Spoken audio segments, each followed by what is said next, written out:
नमस्कार, मैं doctor Rupa Mangalani, associate professor political science department में। हमारा आज का टॉपिक है संवैधानिक उपचारों का अधिकार, अनुच्छेद 32 एवं अनुच्छेद 226। तो जैसा कि हम जानते हैं कि संविधान के भाग 3 में मौलिक अधिकारों का विवेचन है और हमारे मौलिक अधिकारों की यह विशेषता है कि अगर उनका उल्लंघन हो या उन्हें न्यून किया जाए तो संवैधानिक उपचारों का अधिकार है, अर्थात न्यायालय द्वारा मौलिक अधिकारों का प्रवर्तन लागू करवाया जा सकता है। तो संवैधानिक उपचारों के अधिकार के तहत उच्चतम न्यायालय अनुच्छेद 32 के तहत तथा उच्च न्यायालय अनुच्छेद 226 के तहत उच्च न्यायालय में रिट याचिका दाखिल करने का नागरिकों को अधिकार प्रदान किया गया है। और अनुच्छेद 32 के संदर्भ में डॉक्टर भीमराव अंबेडकर ने कहा था कि यदि मुझसे पूछा जाए कि संविधान में कौन सा अनुच्छेद सबसे महत्वपूर्ण है जिसके बिना यह संविधान ही शून्य हो जाएगा, तो मैं इसके सिवाय अर्थात अनुच्छेद 32 के सिवाय किसी दूसरे अनुच्छेद का नाम नहीं लूँगा। अनुच्छेद 32 संविधान की आत्मा है। तो इस तरह से डॉक्टर बाबा साहब भीमराव अंबेडकर के शब्दों में संवैधानिक उपचारों के अधिकार के संपूर्ण महत्व को ये स्पष्ट कर देते हैं कि अनुच्छेद 32 का क्या महत्व है। तो अनुच्छेद 32 के अधीन उच्चतम न्यायालय की अधिकारिता संविधान का आधारभूत ढांचा है, अतः इसे 368 के अधीन संशोधित नहीं किया जा सकता। मूल अधिकार के उल्लंघन की स्थिति में उच्चतम न्यायालय या उच्च न्यायालय रिट जारी कर सकते हैं और इस रिट जारी करने के लिए नागरिक अभ्यावेदन कर सकता है या सो मोटो भी रिट जारी की जा सकती है। ये रिटें क्या हैं, क्यों हम जानते हैं। पहली रिट है बंदी प्रत्यक्षीकरण रिट। आप देखिए इसका शब्द ही देखिए, बंदी प्रत्यक्षीकरण अर्थात बंदी को प्रत्यक्ष किया जाए। तो यह रिट उस प्राधिकारी के विरुद्ध जारी की जाती है जो किसी व्यक्ति को निरोध में रखता है, अर्थात बंदी बना के रखता है। इस रिट को जारी करके किसी भी व्यक्ति को निरुद्ध करने वाले, बंदी रखने वाले प्राधिकारी को यह निर्देश दिया जाता है कि वह उस व्यक्ति को जिसे बंदी रखा गया है न्यायालय के सामने प्रस्तुत करे। इससे न्यायालय यह सुनिश्चित कर सकता है कि उसका निरोध में रखा जाना, बंदी में रखा जाना वैध है या अवैध है।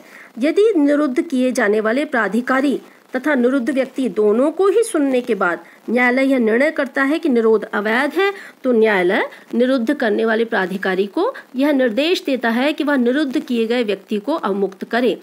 तो मूल अधिकारों के प्रवर्तन के लिए जब कभी कार्यपालिका द्वारा अगर किसी व्यक्ति को बिना विधि के प्राधिकार के निरोध किया जाए तो बंदी प्रत्यक्षीकरण याचिका के माध्यम से उच्चतम न्यायालय या उच्च न्यायालय इस रिट को जारी करके उसके द्वारा अभिरक्षा में निरुद्ध किए गए व्यक्ति को छोड़ने का आदेश दे सकते हैं।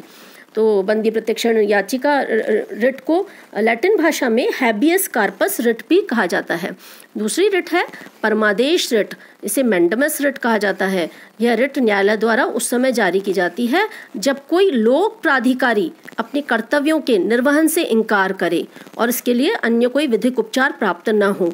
मूल अधिकारों के प्रवर्तन के लिए जब किसी लोक अधिकारी या सरकार ने ऐसा कोई काम किया है जो किसी व्यक्ति के मूल अधिकार का उल्लंघन करता है, तो न्यायालय परमादेश रिट को जारी करके लोक अधिकारी के विरुद्ध रिट जारी करके उसे वह कार्य करने से रोकेगा।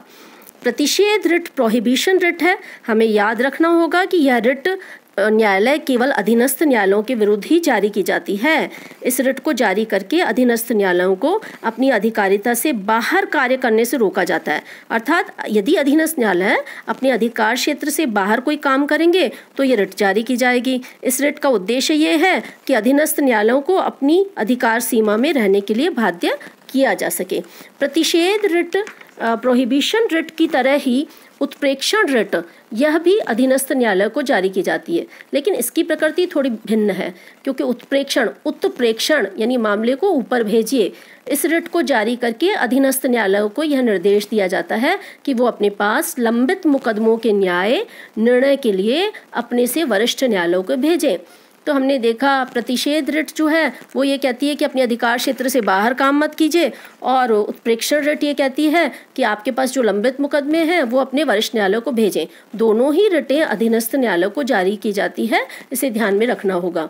पांचवी रिट है अधिकार प्रच्छा को वारंटो रिट। अधिकार प्रच्छा यानी पूछना। इस रिट को उस व्यक्ति के विरुद्ध जारी किया जाता है जो किसी ऐसे लोक पद को धारण करता है जिसे उसे धारण करने का अधिकार ही नहीं था। तो किस अधिकार के तहत आपने ये काम किया?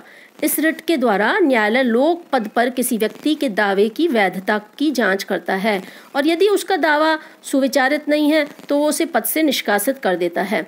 संविधान के अनुच्छेद 32 के अनुसार उच्चतम न्यायालय के मूल अधिकारों के संरक्षण के पवित्र कार्य का पालन करने वाला एक सजग प्रहरी की तरह है और समय समय पर उच्चतम न्यायालय और उच्च न्यायालय दोनों ने अनुच्छेद 32 और 226 के तहत जो रिट अधिकारिता का प्रयोग किया है, जो रिटें जारी की हैं, उससे बहुत सारे महत्वपूर्ण मार्गदर्शक सिद्धांत निर्धारित हुए हैं।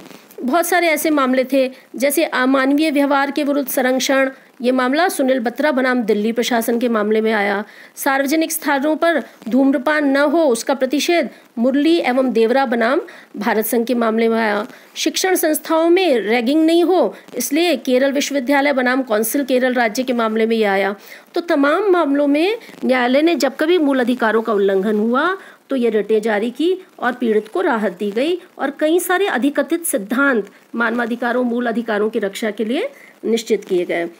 तो इसके साथ ही मैं बताना चाहती हूँ कि न्यायालय के समय समय पर जो निर्णय है उससे प्रकट हुआ है कि अनुच्छेद 32 के 4 खंड हैं। अनुच्छेद 32 और अनुच्छेद 226 दोनों ही उच्चतम न्यायालय और उच्च न्यायालय न्यायिक पुनरावलोकन या संविधान के आधारभूत ढांचे का अभिन्न अंग है। अर्थात संसद की कोई भी विधि इन संवैधानिक न्यायालयों की मूल अधिकारों को लागू कराने की शक्ति को न तो अपवर्जित कर सकती है और न ही न्यून कर सकती है। ऐसी शक्ति संविधान के उद्देश्यों की प्राप्ति के लिए आवश्यक है, जैसे भाग 3 के मूल अधिकार और संविधान की सर्वोच्चता को बनाए रखा जाए। तो अनुच्छेद 368 के तहत हम जानते हैं कि संसद संशोधन कर सकती है और संसद संशोधन तो कर सकती है, लेकिन संसद संशोधन की शक्ति के तहत अनुच्छेद 32 और अनुच्छेद 226 को कम नहीं कर सकती, न्यून नहीं कर सकती, उसे हटा नहीं सकती, उसका संशोधन नहीं कर सकती, क्योंकि केशवानंद भारती के निर्णय में ये कहा गया था कि संविधान के आधारभूत ढांचे को नष्ट न किया जाए। तो अनुच्छेद 32 एवं अनुच्छेद 226 के न्यायालय की अधिकारिता को संविधान का आधारभूत ढांचा माना गया है। तो डॉक्टर भीमराव अंबेडकर ने अनुच्छेद 32 को संविधान की आत्मा कहा था, जैसा कि हमने पहले भी देखा। तो आप इस खंड का अच्छे से अध्ययन कीजिए। अक्सर कंपटीशन में और आपके मेन कोर्स में इससे सवाल आते हैं, तो इसका अध्ययन करें। स्पेशली रिटों के लैटिन नाम ज़रूर पूछे जाते हैं, तो वो भी याद करें। और रिटों का कौन सी रिट जो है वो न्यायालय के लिए जारी की जाती है, किस रिट का क्या अर्थ है, इसे जानें। और सबसे बड़ी बात कि आधारभूत ढांचा है, इसे भी जानें। तो इसका अध्ययन करें और कोई दिक्कत हो तो हम इस पर बात करते हैं। धन्यवाद।